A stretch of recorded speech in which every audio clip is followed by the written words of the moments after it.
Hello everyone, good evening. उम्मीद करती हूँ आप सभी अच्छे होंगे, स्वस्थ होंगे। आज की वीडियो का टॉपिक है गरीबी, पॉवर्टी, जिसे हिंदी में हम निर्धनता भी कहा जाता है और समान भाषा में इसे क्या कहते हैं, गरीबी। आप सभी को पता होगा, भारत एक बहुत गरीब देश है। यहाँ पर बहुत अधिक लोग निर्धन हैं, जिसका कारण है यहाँ की जनसंख्या बहुत अधिक है। तो चलिए आज सामान्य भाषा में पहले जान लेते हैं गरीबी किसे कहते हैं।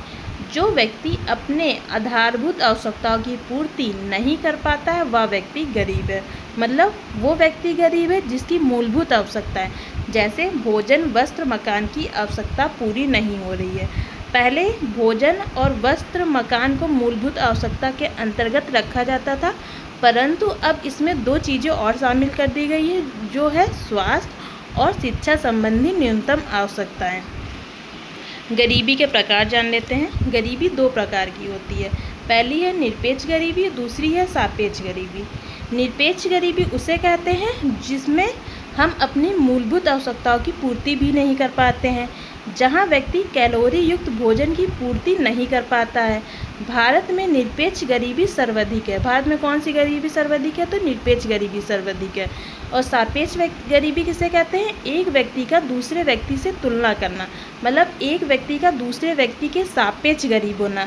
जैसे मैं अपनी तुलना अंबानी से करूं तो मैं उनके सापेक्ष गरीब हूं, और यह गरीबी समाज में जीवन स्तर के कारण होती है।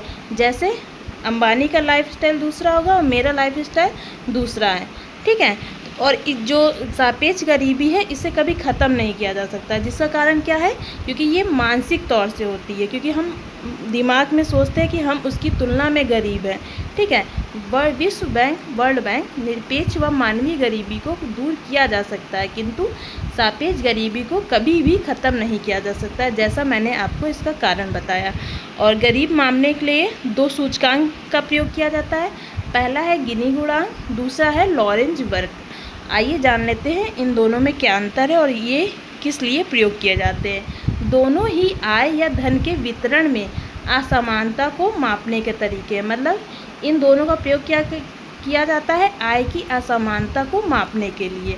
लॉरेंज वर्ग एक ग्राफ है जो जनसंख्या के संचयी प्रतिशत के मुकाबले उनकी आय के संचयी प्रतिशत को दर्शाता है, जबकि गिनी गुणांक 0 से 1 तक का संख्यात्मक मान है जो असमानता को दर्शाता है, ठीक है।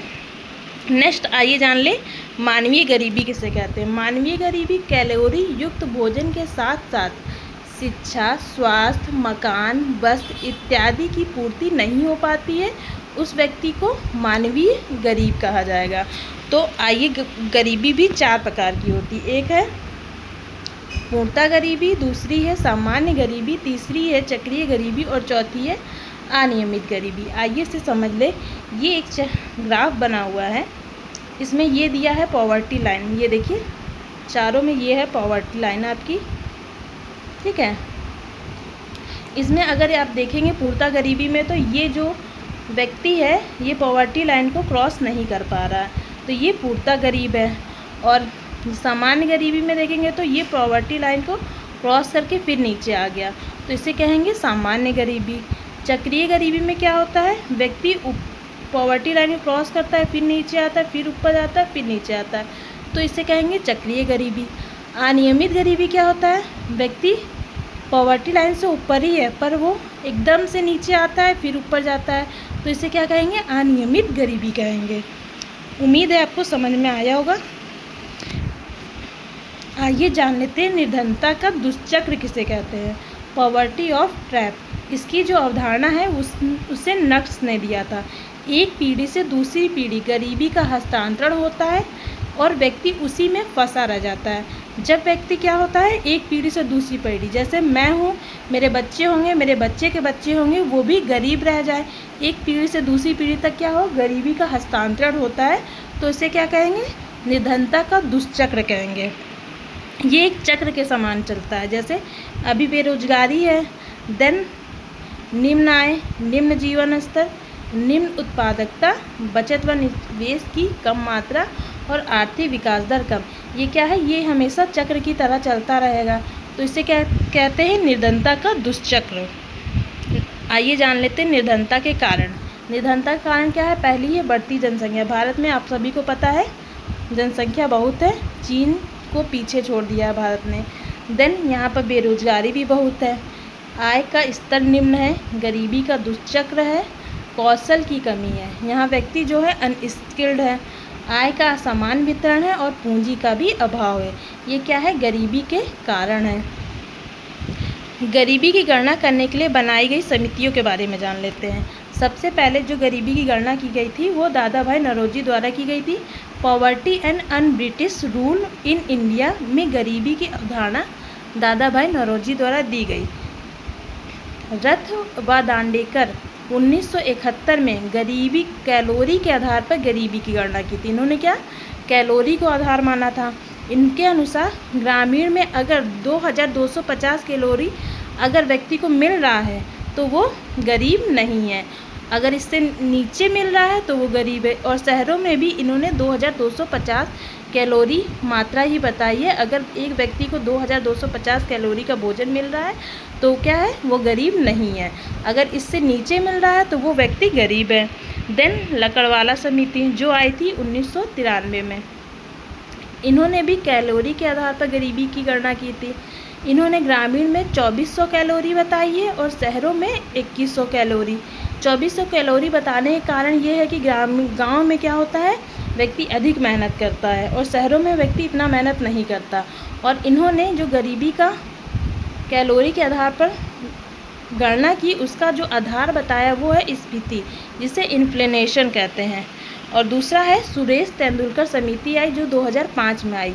इस समिति के द्वारा केवल कैलोरी को गणना का आधार नहीं माना गया बल्कि शिक्षा, स्वास्थ्य पर कितना खर्च हो रहा है यह भी इसमें इन्होंने शामिल किया था। इन्होंने जो सुरेश तेंदुलकर थे उन्होंने MRP मैक्सिमम रिटेल प्राइस की भी अवधारणा दी, न्यूनतम आवश्यकता की गणना। इन्होंने ग्रामीण गरीबी बताई। इन्होंने टोटल बताया कि पूरे भारत में 37% गरीबी है, जिसमें ग्रामीण गरीबी कितनी है? 48.1% और शहरी गरीबी जो है वो है 25.8%। ठीक है। और इन्होंने पैसे के आधार पर बताया ग्रामीण में अगर एक व्यक्ति 816 रुपये प्रति माह कमाता है तो वह गरीब नहीं है, और प्रतिदिन के हिसाब से 27 रुपये अगर कमाता है तो वह गरीब नहीं है। अगर इससे नीचे कमाता है तभी उसे गरीब माना जाएगा। और शहरों में 1000 रुपये अगर व्यक्ति प्रति माह कमाता है तो वो व्यक्ति गरीब नहीं है, और 33 रुपये प्रतिदिन कमाता है तो वह व्यक्ति गरीब नहीं है। रंगराजन समिति के बारे में आइए जान लेते हैं। रंगराजन समिति जो 2012 में आई थी, इन्होंने MMRP modified mix reference period की अवधारणा दिन, महीना, वर्ष के आधार पर इन्होंने गणना की थी। उदाहरण के लिए इन्होंने 7 दिन, 30 दिन और 365 दिन, मतलब क्या हुआ? इन्होंने जो गणना की थी गरीबी की वो कैसे की थी? 7 दिन, 30 दिन और 365 दिन के आधार पर। 7 दिन में क्या होता है? जो प्रतिदिन उपयोग की जाने वाली वस्तुएं होती है, जैसे दूध हुई, दही हुई, सब्जी हुई आदि।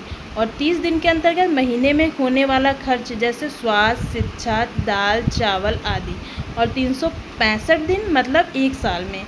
टिकाऊ वस्तुएं वर्ष में एक बार खरीदी जाती है, जैसे आपका हो गया टेलीविज़न, आपका हो गया फ्रीज ले लीजिए, ये सब होता है, इस पर साल में एक बार खर्चा होता है। ठीक है। इन्होंने ग्रामीण को गरीब मानने के लिए क्या बताया? अगर व्यक्ति 32 रुपये से कम कमाता है तो वह व्यक्ति गरीब है। अगर 32 रुपये उसकी प्रतिदिन आय है और 972 रुपये प्रति माह है तो वह व्यक्ति गरीब नहीं है। और शहरों के लिए 47 रुपये प्रतिदिन और 1407 रुपये प्रति माह इन्होंने बताया है। आइए गरीबी की गणना किस आधार पर की जाती है वो बता दूं। गरीबी की जो गणना की जाती है वो मासिक आधार पर की जाती है, उपयोग और व्यय के आधार पर की जाती है। NSO इसकी गणना करता है। गरीबी की गणना कौन करता है? NSO national statistics office. गरीबी दूर करने के उपाय, इससे पहले बता दें गरीबी की जो व्याख्या की गई है, सबसे पहले SDG और MDG। MDG गोल जो आया था 2000 से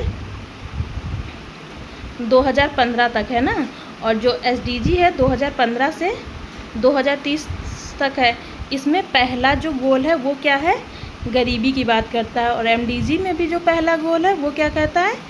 वो भी गरीबी की बात करता है। SDG का फुल फॉर्म होता है सस्टेनेबल डेवलपमेंट गोल और MDG है मिलेनियम डेवलपमेंट गोल। आइए जान ले गरीबी दूर करने के उपाय। सबसे पहले क्या करना होगा, हमें जनसंख्या का नियंत्रण करना होगा, आय की असमानता को कम करना होगा, रोजगार की उपलब्धता करनी होगी, कौशल का विकास करना होगा, शिक्षा को बढ़ावा देना होगा, कृषि की उत्पादकता को भी बढ़ाना पड़ेगा, न्यूनतम मजदूरी एक तय करनी पड़ेगी कि किस व्यक्ति को कितनी मजदूरी दी जाएगी, सतत विकास नीतियों को लागू करना पड़ेगा, उपेक्षित वर्गों को सशक्तिकरण करना पड़ेगा और समान अवसर सभी व्यक्ति को देना पड़ेगा। तभी क्या होगा, गरीबी को दूर किया जा सकता है। आइए जान लेते हैं, एक बहुआयामी गरीबी सूचकांक आता है, ठीक है, जिसका प्रकाशन किसके द्वारा किया जाता है, UNDP और UPHDI human development index United Nation development programme के द्वारा किया जाता है। इन्होंने गरीबी सूचकांक को 3 इंडिकेटर्स बताए हैं। पहला जो इंडिकेटर है वो है शिक्षा, स्कूल शिक्षा के वर्ष, मतलब व्यक्ति कब स्कूल में किस वर्ष एडमिशन करा रहा है और बच्चों की स्कूल में उपस्थिति क्या है। दूसरा इंडिकेटर है स्वास्थ्य, स्वास्थ्य में इन्होंने पोषण और शिशु मृत्यु दर के आधार पर इन्होंने व्याख्या की है। और तीसरा है वो है जीवन प्रत्याशा, जिसके अंतर्गत ईंधन, जल, आवास, बिजली, संपत्ति को इसके अंतर्गत शामिल किया गया है, ठीक है। मानव विकास रिपोर्ट को 2010 में बहुआयामी सूचकांक में सम्मिलित किया गया था। आयामी होगा, ये गलत टाइप हो गया, सॉरी लिख गया है। और तो हमारा पूरा गरीबी का चैप्टर ख़त्म हो गया। अगर आपको वीडियो पसंद आई हो तो वीडियो को लाइक शेयर सब्सक्राइब जरूर कर दें। वीडियो देखने के लिए आपका बहुत बहुत धन्यवाद।